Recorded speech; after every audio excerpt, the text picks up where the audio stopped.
regreso junto a ustedes aquí en Tu Conexión Matinal cuando son las 10 de la mañana con 9 minutos. Fíjese, Giancarlo, que estamos por conectar con una doctora que nos va a hablar de la hiperhidrosis. ¿Has escuchado hablar de eso? Claro, la sudoración extrema, ¿no? Excesiva. ¿Y cuántas personas también están sufriendo sobre eso hoy y no saben a quién acudir o cómo hacerlo? Sí. Si a lo mejor es prevenible o no. ¿Cómo podemos solucionar ese problema? ¿Tiene solución o no tiene solución? ¿No?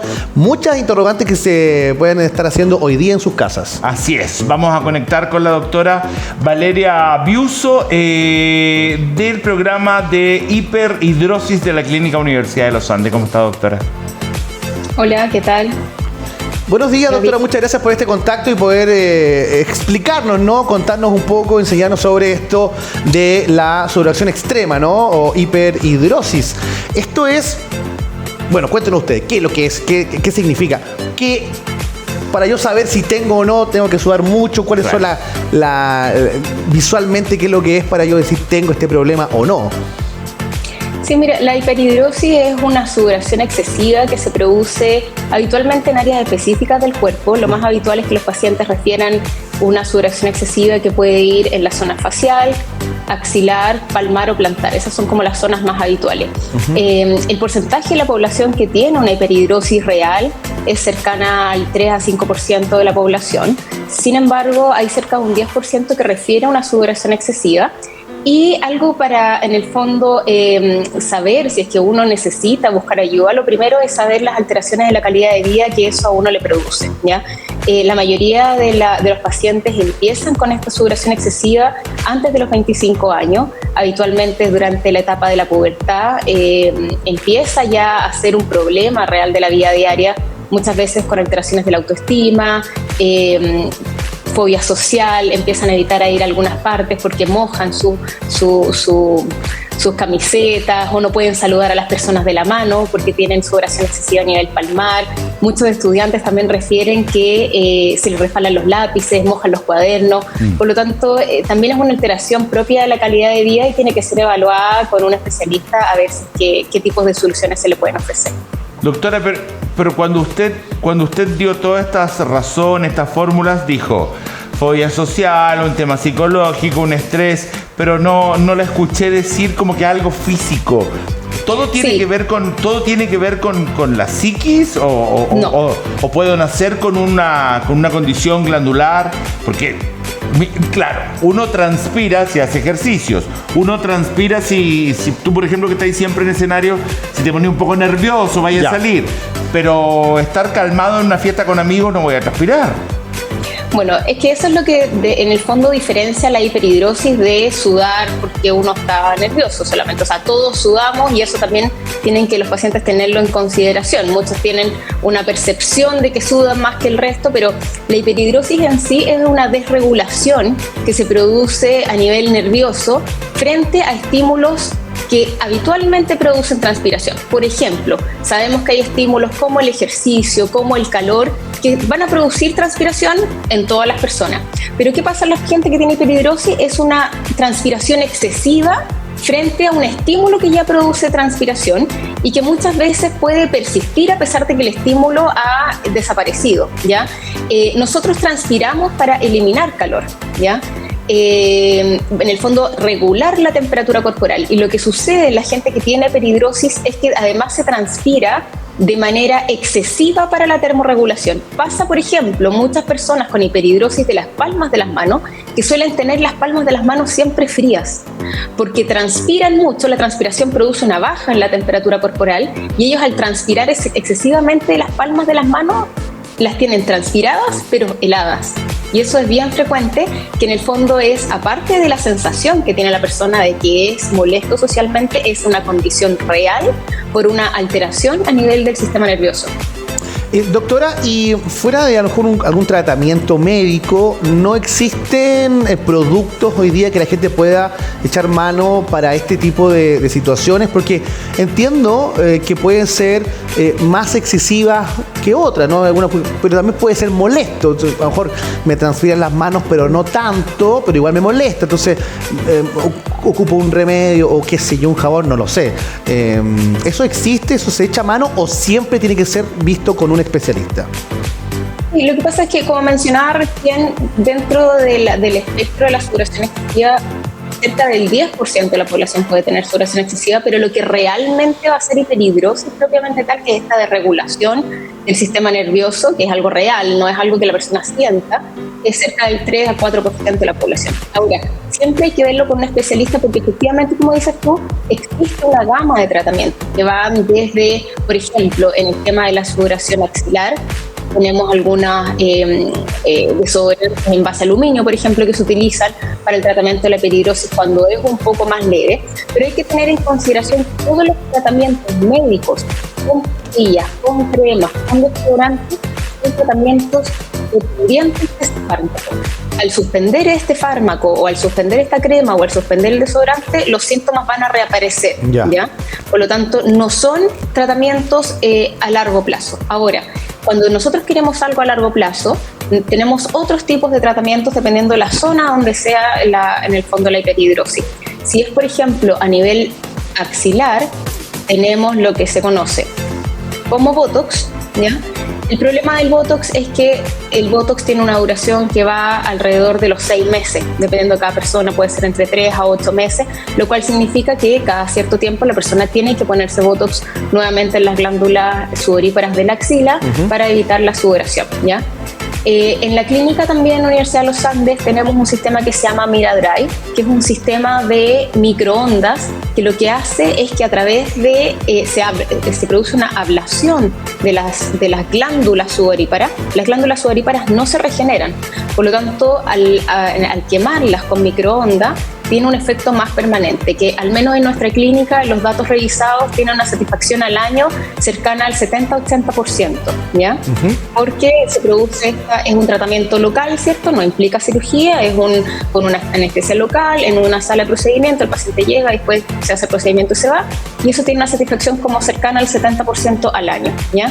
Y ahora, en casos que son más severos, estudiados obviamente bien con un cirujano de tórax, tenemos lo que se conoce como cirugía de simpatectomía, que es una cirugía que se realiza en pabellón con anestesia general, y lo que uno hace es cortar la cadena simpática, que es una cadena nerviosa que va por dentro del tórax, paralelo a la columna vertebral, y uno al cortar ese nervio produce en el fondo que se regule nuevamente esta intensidad de transpiración que se produce frente a un estímulo habitual, como habíamos conversado, calor o deporte. Y con eso hacemos que, dependiendo del lugar donde nosotros cortamos la cadena simpática, es la zona que nosotros vamos a tratar, ¿ya? Lo bueno de la cirugía de simpatectomía es que es un procedimiento que tiene resultados permanentes, porque en el fondo se interrumpe la cadena nerviosa, se corta, eso no se regenera, y en general es una cirugía que tiene baja tasa de complicaciones que rodean 1 o 2% y habitualmente son complicaciones no graves. Ya. Doctora, yo conozco a alguien que se hizo la cirugía y le habían cortado de acá, le habían cortado sectores de acá, de la que de la axila, no podía vivir, qué sé yo, con el sudor, pero las manos le sudaban, la cara le sudaba, el pecho y la espalda de la camisa mojada. Recuerdo perfecto un momento que estaba con la persona y no podía comer en el restaurante porque tenía todo mojado en el entorno. Que finalmente terminé estresándome yo, ¿no? ¿Cuándo no? De verlo. ¿Cuándo no se estresa? ¿Y cómo lo resuelve? Pues ya le habían sacado las sudoríparas, estaba en tratamiento, iba al psicólogo, respiraba y no podía vivir.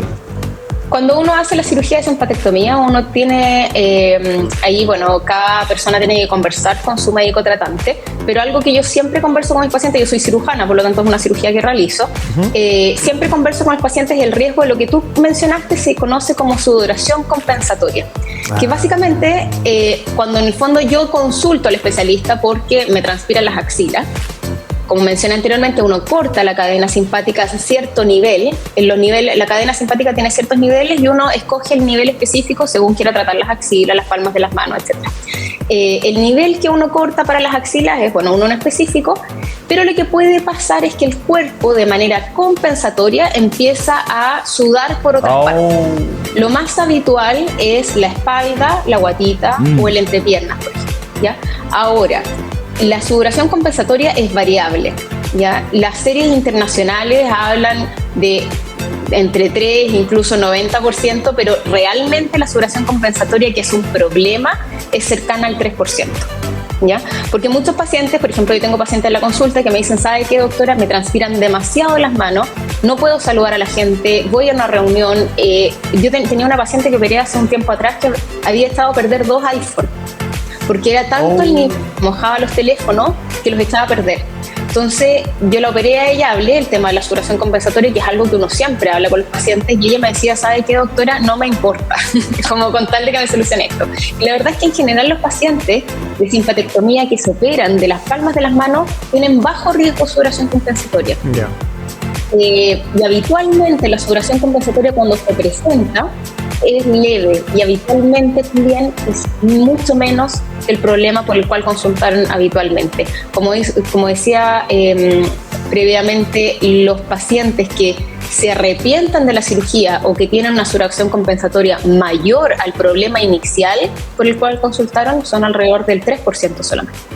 Muy bien, doctora, esto es cuando vamos a consultar, hay mucha gente que hoy día nos está viendo esta entrevista y puede pasar por cosas similares que la que estamos contando.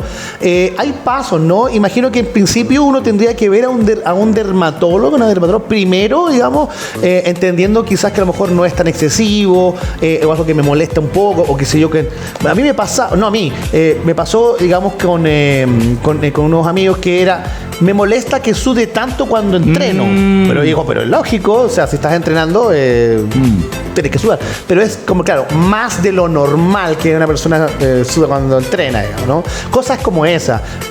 Ir como por niveles primero, ¿no? O siempre hay que atenderse como usted, como un especialista cirujano del tórax, ¿no?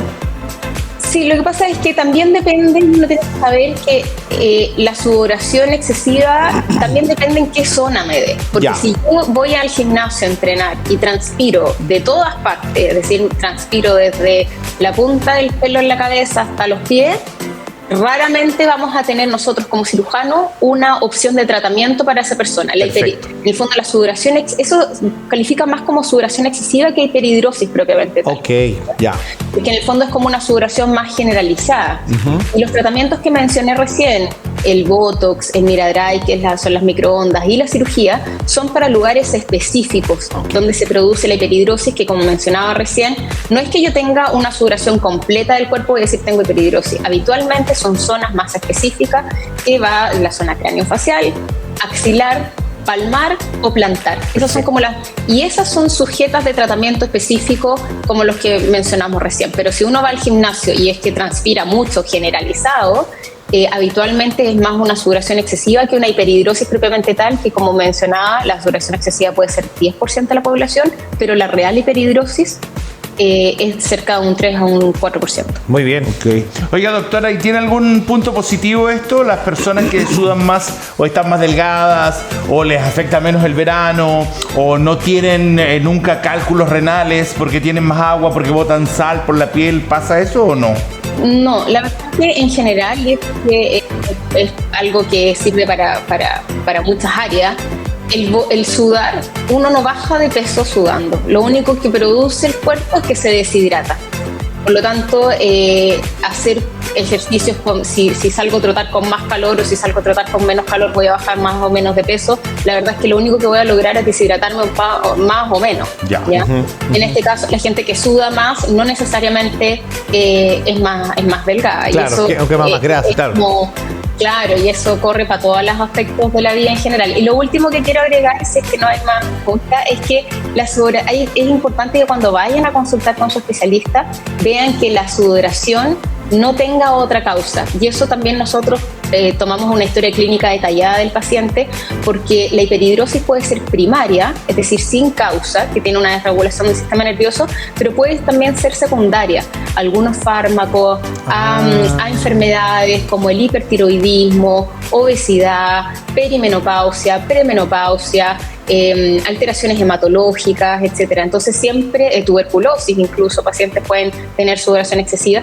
Y lo otro es que la hiperhidrosis siempre da de día, ya con paciente despierto, porque es una desregulación en relación, en el fondo, una sudoración excesiva frente a estímulos habituales. Por lo tanto, que el paciente diga, ¿sabe qué, doctora? Yo me despierto con el pijama mojado. Eso no es una hiperhidrosis real. Ya. Y hay que buscar otras causas. Doctora, ¿cuándo debemos pensar el hacer un tratamiento o operarnos finalmente?